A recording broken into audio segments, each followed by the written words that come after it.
Apa sih yang menyebabkan kenapa negara ini masih bisa berjalan gitu loh Bang Karni? Kalau kemarin saya mengatakan di pertemuan LC sebagai negara hukum kita sudah gagal. Kita bicara soal kasus Perdi Sambo, kita belum pernah mendengarkan kasus saudara Teddy Minahasa ini.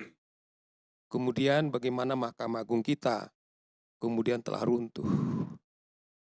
Bang Karni, hampir 3 bulan ini saya semua sibuk melayani media baik yang konvensional, baik sifatnya podcast, hanya bicara soal polisi atau penegakan hukum.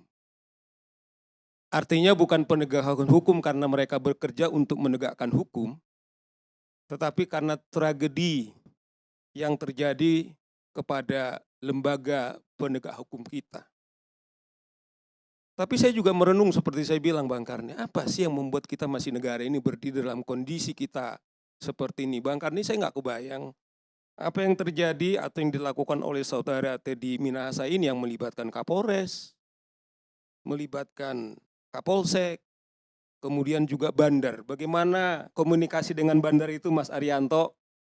Ya benar, seperti teman biasa Mas Hinton. Saya kebayang bagaimana mereka hubungannya baik hari ke harinya Bang Karni.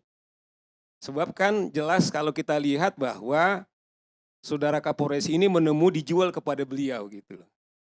Artinya Bang Karni sebenarnya mereka tahu siapa bandar, siapa yang harus ditangkap, siapa yang harus disikat. Ternyata mereka pelihara. Itulah menurut saya ironi yang sangat luar biasa Bang Karni. Nah, saya masih tetap belajar optimis misalnya.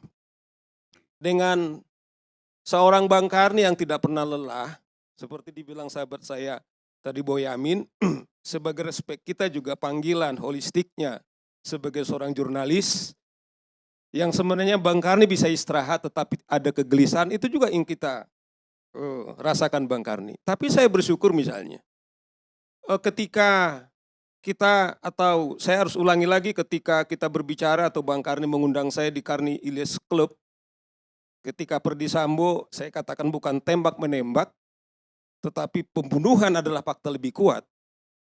Dan Pak Mahfud mengatakan bahwa laporan publik disebut Saur Siagian, pengacaranya keluarga, itulah yang kita minta ditindaklanjuti oleh Kompolnas dan juga tim sus. Dan saya juga waktu mengkritisi soal hedonisme misalnya di Polisi, saya diberitahu oleh Mas Kikik, Mas Arianto, Saudara Profesor Herman Sulistyo, bahwa telah ada PR daripada Kapolri soal gaya hidup hedonisme ini. Sekalipun menurut kita kemudian masih tetap itu pergumulan. Saya tetap percaya Bang Karni bahwa seperti pesan daripada Pak Sigit, Pak Kapolri, bahwa dia meminta supaya tetap partisipasi publik, tetap kita mengawal. Saya kira semangat inilah mengapa kita harus berdiskusi malam ini. Mas Arianto ya, tetapi sekaligus juga saya prihatin Bang Karni. Saya tadi sapa Pak Susno Duaji, karena saya tahu dia juga diundang malam hari ini. Kemudian Bang Susno udah di mana posisi? Bang, saya kapok, tanya. Ada peristiwa kemarin, saya sudah sampai di studio, dan saya memang lihat ada di YouTube, tiba-tiba kemudian ada menelepon, saya tidak bisa berbicara. Nah menurut saya Bang Karni, saya tidak minta juga saya dikasih privilege, saya selalu punya prinsip Bang Karni, saya bertanggung jawab tentang opini, pendapat yang saya lakukan, tetapi lebih terhormat saya misalnya kalau ada saya sebagai narsum, lebih baik kemudian kalau ada dugaan pelanggaran hukum pernyataan saya di proses hukum, daripada operasi-operasi intelijen seperti ini tidak sehat. Karena ini kita musuhi, saya dengan Mas Hinton ini, masa Orde Baru, ini salah satu kegelisahan kita. Tidak boleh Karena ini adalah wujud kecintaan kita, tanggung jawab kita. Sama dengan saya, mungkin saya keras mengkritisi polisi, tidak akan mungkin Bang Karni lebih cinta kepada saya sekalipun punya Kompolnas. Karena di DNA saya ini adalah anak Mobrik. Kalaupun cara tutur kata saya seperti tidak mau Boyamin misalnya, ini adalah kecintaan kita. Sehingga tidak apa yang terjadi di Orde Baru kemudian terjadi lagi seperti ini, nggak sehat. Nah, oleh karena itu ini adalah masalah kita yang sangat serius tema kita malam hari ini, Bang Karni. Saya bayangkan selalu ALC dengan keterbatasan yang kita miliki, biarpun sekarang ini digital, setidaknya kontribusi. Apa sih sumber? Saya tidak melihat ini soal masalah Teddy Minahasa. Hanya pribadi saya bilang, hari-hari kita, saya kira televisi hari ini mungkin live masih bicara soal kasusnya gengnya Sambo, soal obstruction of justice. Karena saya juga tadi diminta sebagai narasumber. Coba bayangkan, polisi kita yang menegakkan polisi, sekarang mereka duduk sebagai tersangka yang menjadi beban negara. Apakah kawan-kawan kita ini bersalah? Atau Teddy Minahasa seorang pribadikah?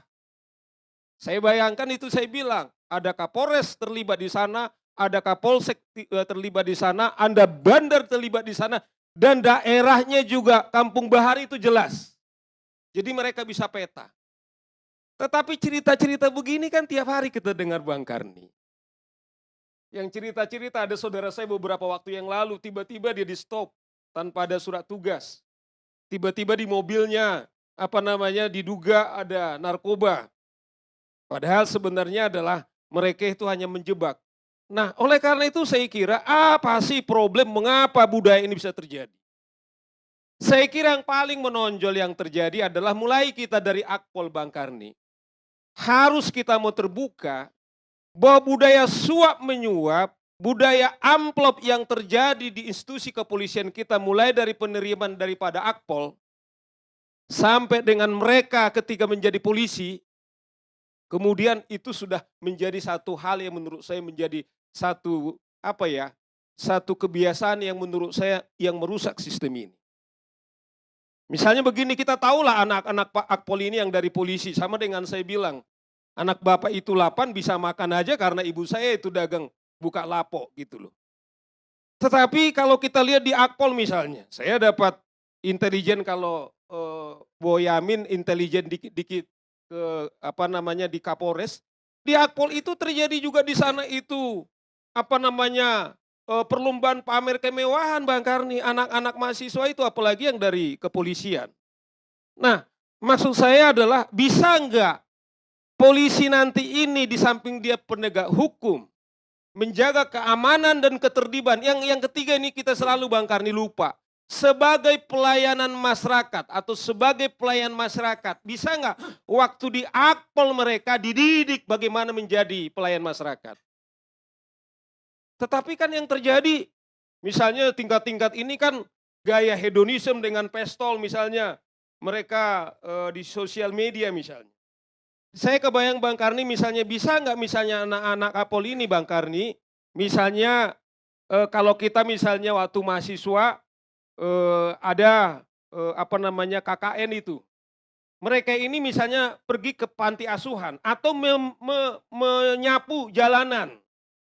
Menyapu jalanan Bang Karni. Jadi ada praktek seperti itu. Mereka menyapu jalanan untuk membangun empati mereka sebagai pelayan masyarakat.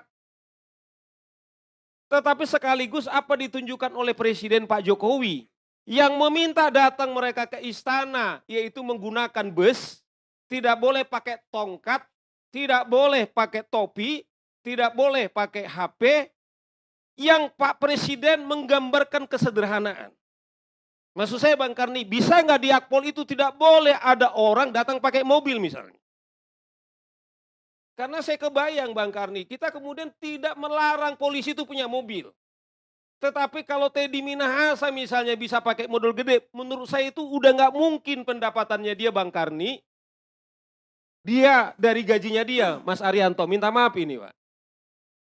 Karena kita hitung 25 juta, 30 juta. Bang Masinton, nggak mungkin mereka punya gaya hidup seperti itu misalnya. Begitu juga di PT IKA Bang Karni, saya tahu misalnya pernah saya tahu gubernur PT IKA, gubernur ya Mas Arianto kalau pernah dibuat kebijaksanaan, tidak boleh misalnya yang sedang pendidikan naik mobil. Ternyata yang keberatan itu Bang Karni, anak orang tuanya yang polisi. Ini problem kita. Jadi mindset kita seakan-akan bahwa polisi benar itu adalah polisi yang punya uang. Tetapi pertanyaan fundamental, bagaimana polisi punya uang Bang Karni? Orang kita tahu berapa tunjangan daripada negara. Saya bayangkan polisi yang punya kemuliaan, saya bayangkan adalah polisi yang memang tampil sederhana.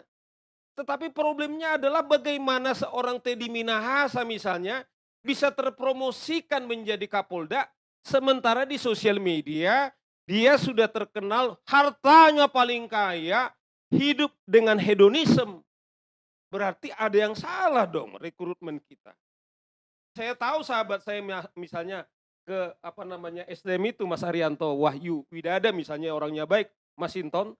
Tetapi jangan-jangan mungkin Wahyu Widada itu tidak bisa mandiri.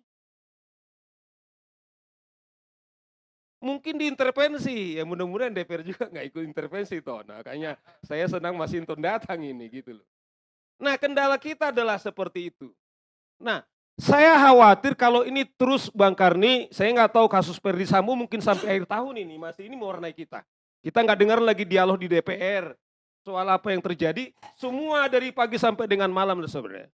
Nah, oleh karena itu saya kira supaya ini bisa kita selesai harus kita mulai ketika mereka masuk ke polisi, dari sekarang ini stop namanya suap menyuap tersebut. Saya tahu misalnya saya beberapa waktu lalu FGD, Bang Karni diundang di Universitas Bayangkara. Misalnya kalau Kapolda datang itu ke Kapolres, mereka harus siapkan uang 500 juta sampai dengan 7 juta. Jadi ada jelas, Kapolda berapa, Wakapolda kalau ikut berapa. Nah saya kebayang narkoba adalah satu-satunya cari uang yang paling baik Bang Karni untuk melayani budaya ini. Nah kalau budaya ini Mas Sinton tidak diberantas Bang Karni, omong kosong kita ngomong soal Teddy Minahasa, karena memang di dalam budaya harus ada kunjungan pimpinan di atas, kemudian harus bayar, ya nggak tahu kalau Komisi 3, Mas Sinton dulu Komisi 3. Mereka ini wajib nggak? Saya dengar juga Komisi 3 juga diamplopin juga. Iya toh? Ya mudah-mudahan saya nggak salah Mas Sinton. Itu setidaknya oleh-oleh ada. Oleh-oleh ada. Saya tahu waktu itu. Nggak lagi Komisi 3. Bukan, waktu itu dari luar Jawa pesawat Garuda oleh-oleh untuk Komisi 3 itu ada. Yang di bagasi bawah banyak oleh-olehnya. Nah jadi maksud saya bisa nggak misalnya kawan-kawan Komisi 3 atau siapapun kita mengatakan dari mana duit kamu kira-kira gitu. Saya kira juga kita juga kejam Bang Karni. Kita tunjukkan kesalahan ini hanya kepada polisi, tetapi kita juga ikut yang sangat merusak apa yang terjadi ke polisi. Dan yang kedua yang paling penting menurut saya Bang Karni, itu tadi diskusi saya dengan Mas Arianto, yaitu pengawas eksternal ini Kompolnas ini, saya kira ini harus kita perkuat. Jangan misalnya kalau Mas Arianto bilang sama Edi tadi, ya Kompolnas ini sebenarnya ya lebih hebat Boyamin Saiman, cuman mereka itu makan gaji buta aja itu nggak ada. Kalau Edi bilang karena dia pernah Kompolnas, mudah-mudahan Bang Karni kan udah banyak duit. Kalau saya diterima Kapolda aja Bang Saur katanya itu udah hebat gitu loh. Nah maksudnya adalah ada apa di sini Mas Inton gitu loh. Masa ada lembaga pengawas yang pengawasnya aja diterima aja udah bersyukur karena tidak punya wewenang apa-apa. Nah itu yang saya kira juga Mas Sinton, saya kira kita bersyukur ada Mas Sinton, biarpun dia nggak Komisi 3, faktor pengawas eksternal ini harus kita kasih wewenang yang lebih baik, bisa mencatat, ikut menilai, ikut memberi sanksi misalnya. Sejauh ini Bang Karni, saya kira ini hanya menunggu aja waktu ada distrust kepada kepolisian kita, kepada penegak hukum kita. Akhirnya apa? Itu yang saya bilang, masyarakat kemudian akan menjadi polisinya sendiri. Dan saya bayangkan bukan tidak mungkin ini ancaman yang sangat luar biasa kepada eksistensi negara kita. Itu menurut saya Bang Karni. Terima kasih.